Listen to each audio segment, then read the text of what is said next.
This is the Gen Y Leaders Podcast.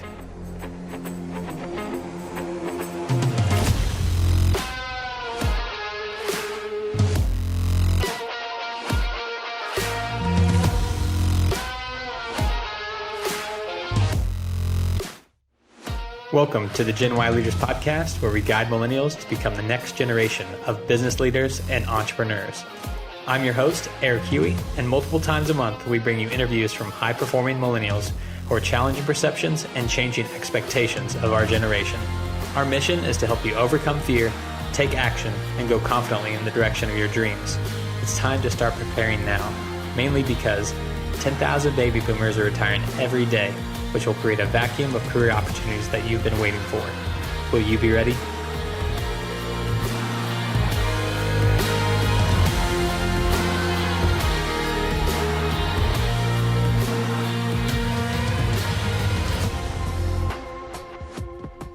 Zach, welcome to the Gen Y Leaders Podcast.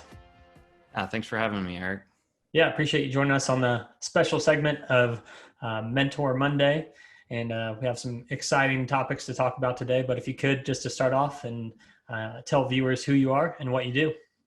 Yeah, no, I'd love to. So my name's Zach Arend. I'm a leadership and performance coach. I work both as an internal coach at NorthPoint Development here in Kansas City, but then also founded Create Purpose Coaching about 2 years ago when I started this coaching journey where I work with a lot of entrepreneurial leaders. And, you know, if there's a common thread, they're trying to transform their leadership presence and just get more of what they want from their business and their lives. And it's just been a privilege to get to work with a lot of great people, you know, that are building businesses. It's been fun to share that journey with them. Definitely. Thanks for the overview. Yeah. One topic I want to talk to you about today is servant leadership. So maybe at a high level, talk about what that is and what it means to you. Yeah. Servant leadership is an interesting concept. I've been spending a lot of time and research around it. And, you know, I really think servant leadership is often misunderstood in the workplace. And I found this definition just through some research I was doing. I'm working on a course, and it's not done yet, but it's in the works. But Robert Greenleaf, many don't, he coined the term servant leadership back in 1970. And so that's where it all started. He wrote this essay on servant leadership, and in there he defined servant leadership he gave us this question to kind of check in as leaders, and to check in to see, are we truly serving as leaders? And he asked, do those serve grow as persons? Do they, while being served, become healthier, wiser, freer, more autonomous, and more likely themselves to become servants? And so that really challenges servant leadership. So as a leader, to really serve somebody, we have to lead them in a way that they become their best. We have to lead them in a way that we see them as already powerful and helping them access their potential, which in many ways, coaching in the profession I get to partake in is kind of open the curtain. It's like, wow, there's so much more as leaders we can do to really serve those we lead. Way more than just helping them get more work done or helping them solve problems. There's so much more we could be doing to develop them. Yeah. Being a true leader versus being a manager. Right. Yeah. So on that note, in terms of being a servant leader and how people can better themselves in that way, what are some ways that you feel like people can, implement other, certain tactics or things that people should be cognizant of as leaders when they're leading their team? I think that's a big question, and I'll try to answer it succinctly. But what comes to mind first is just being aware of something I refer to as the compassion trap.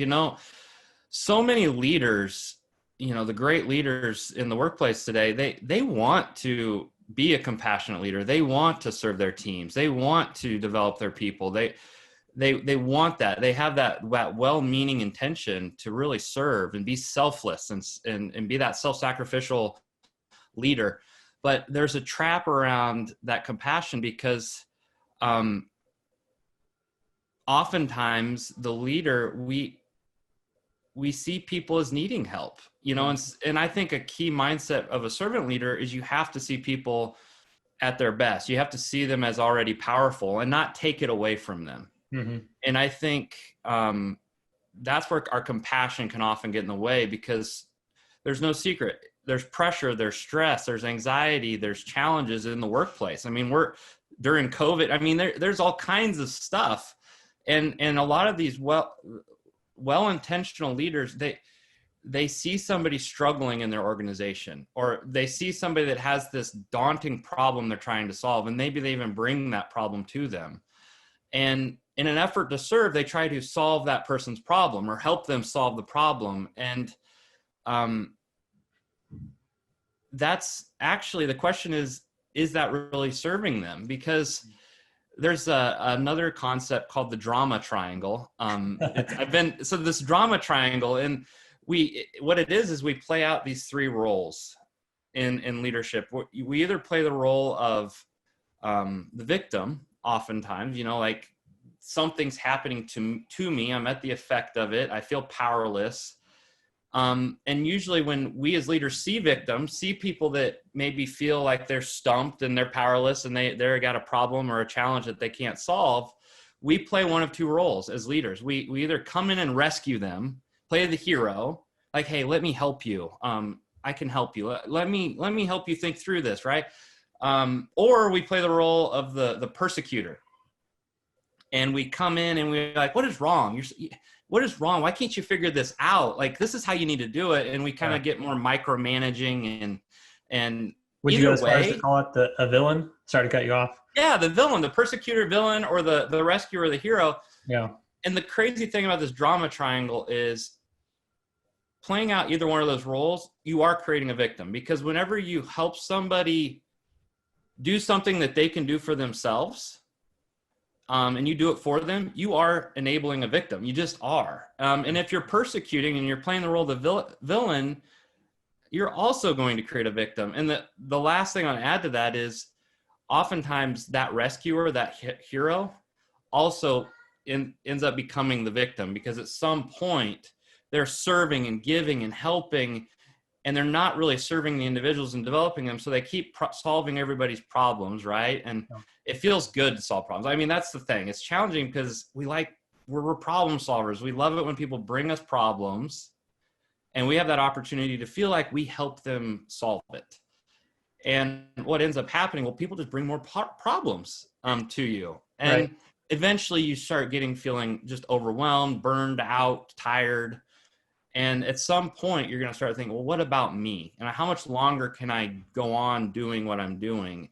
And now I'm the victim. And so there's this drama triangle, and that is the challenge. And your question originally, I went down kind of a rabbit hole. But that's okay. I think it's just being aware of, first and foremost, that sometimes that compassion, that desire to help, may not be really serving those we lead. It may be preventing them from finding their own answers and building their own competencies and skill sets to go to that next level. Yeah, that's a great way to frame that up. So I appreciate the overview and the details. You mentioned compassion quite a few times. Would you use the word compassion and empathy almost interchangeably in terms of speaking of leadership? Yeah. And as I've been thinking about this concept of the compassion trap, compassion's a great thing. I bet you could point to compassion for why you started this podcast. And I can point to compassion for why I'm a coach. Like, we have a heart for people, and you want to help and you want to serve. And I think, to your point, like that question, that the difference between compassion and empathy, or maybe better, empathy and sympathy, right? There's a difference to how we practice our compassion. And empathy, I would define that as just being aware and being able to understand somebody else and understand where they're at. And empathy really just looks like you being able to acknowledge and validate the emotions and experience that they're going through. And so that's really just getting down to their level and looking eye to eye with them and making sure that they know that, it's understandable that you're feeling overwhelmed right now, considering you're taking on so much, just to call it, to feel that, but not get hooked by it. That's where sympathy, now you go down into the hole with them and like, oh, you poor thing. I feel sorry for you. I'm not seeing you as powerful anymore, right? And I'm starting to let me help you. Let me give you a hand up. And there's a time and a place for a hand up, but I think you always first have to ask the person, play the role of the coach. Yeah. You know, if you think about a coach, like a great coach, what do they say often? You can do it. I believe in you. Yeah. And start from that place. I believe in you. What else do you think you can do in this situation to move you forward? Mm-hmm. What have you tried? What would you try next? And just start asking questions. So that's the difference, is being able to be aware of where they're at, but then to be able to lead them out of it, not by pulling them or helping them, throwing them on your back and carrying them, but literally asking them and coaching them through it so they can find their own answers. And I think that's really going to serve an individual more so than that leader that's just going to jump in to fix it for somebody. Yeah, that's great strategy. Love the mindset around all that.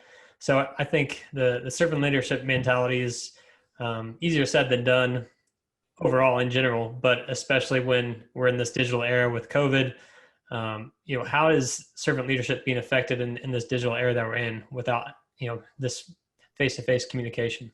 There's no question that working remotely, you're not crossing paths with your team as often. And there's less of that organic opportunity to just be involved and be engaged with your team, and vice versa. If you are a team member, it's harder to feel like you're connected to your manager, and that's a challenge. That is a challenge. I think there's also opportunities though that I've seen is as a leader, you have to be so much more intentional about the time you do have. And that's really beneficial, right? To really set your intentions on how you want to show up and how you can best serve. But I do want to highlight something that I do think is kind of a limiting belief, or this idea that, well, we can't be as effective virtually. I would challenge that. Now, for sure, you can't give each other hugs, you can't shake hands, you can't do fist pumps, you can't. There is something that maybe isn't as ideal being remote, but there's still so much you can get done remote. And so we just need to be mindful of that belief that, oh man, because we're all remote now, we're going to be unable to lead as effectively, which, how's that belief really serving you? And maybe the better question is, how do I use what I do have to serve? And because that's all we can do.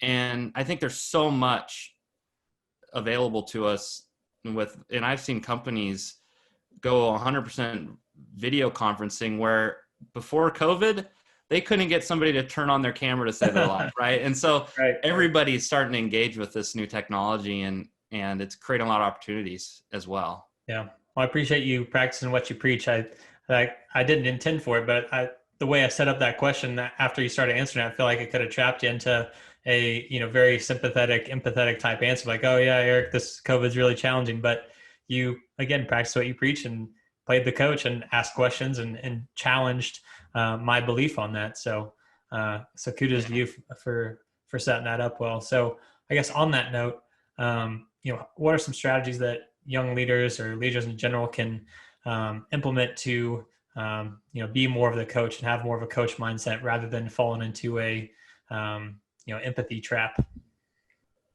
What would be different? I just want to answer your question with a question. Like, what would be different though if you were able to see, as a leader, you were able to fundamentally believe that your people were powerful, that they were greater, wiser, more powerful than they appear to be, that they are fully capable and competent of doing the job. That's why you brought them. That's why you hired them. That's why they're on your team, because you believe that. So I think first and foremost, fundamentally believing that that's true and operating from that belief, because just ask your listeners, like, what would be different if that were the belief?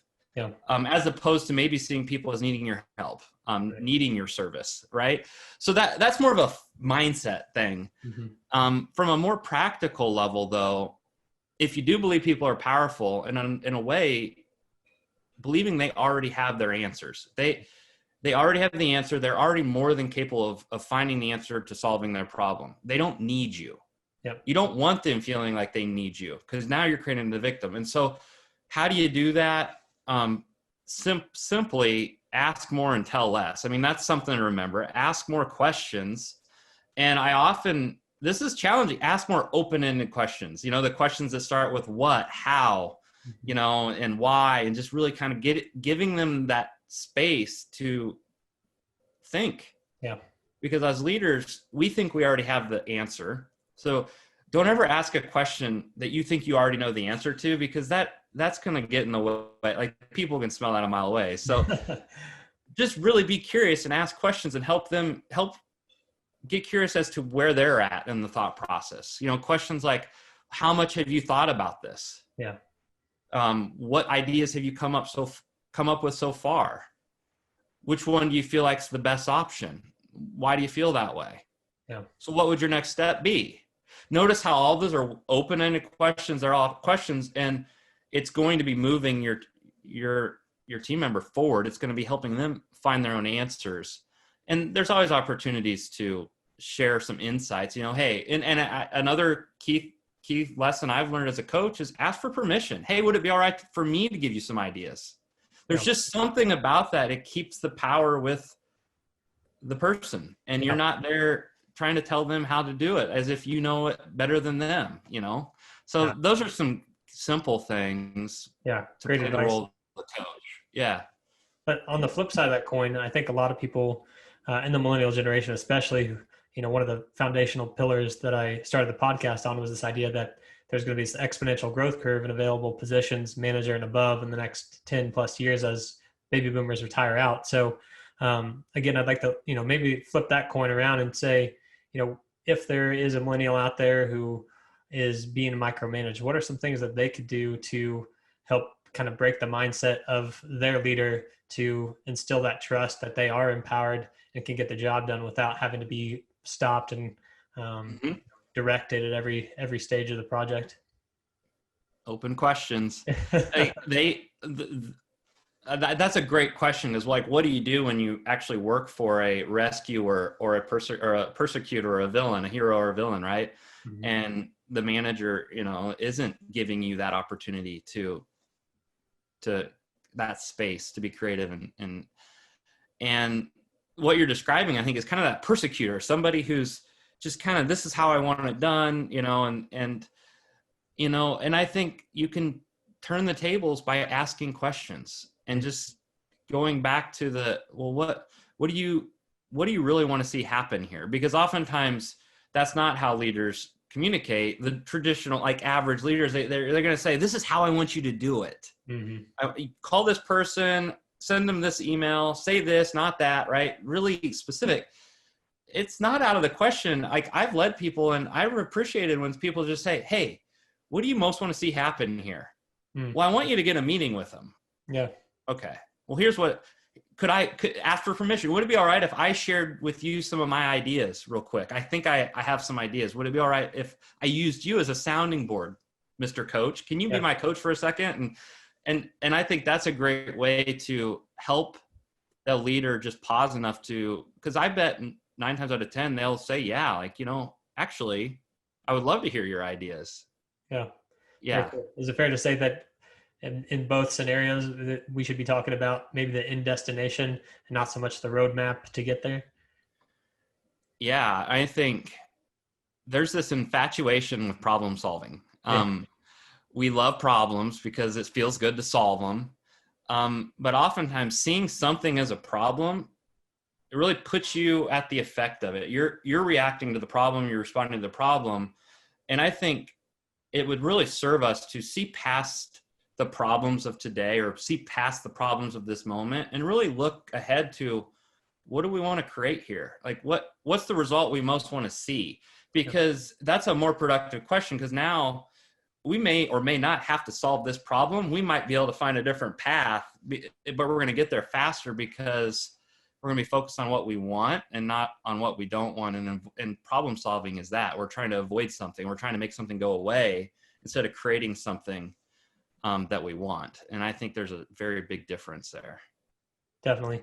We got a lot of great insights and knowledge and experience, it sounds like. So I really appreciate your time sharing that with us. Is there anything else before we get into the last few key questions of the podcast that you want to share with our audience that you think would be beneficial for anyone to hear?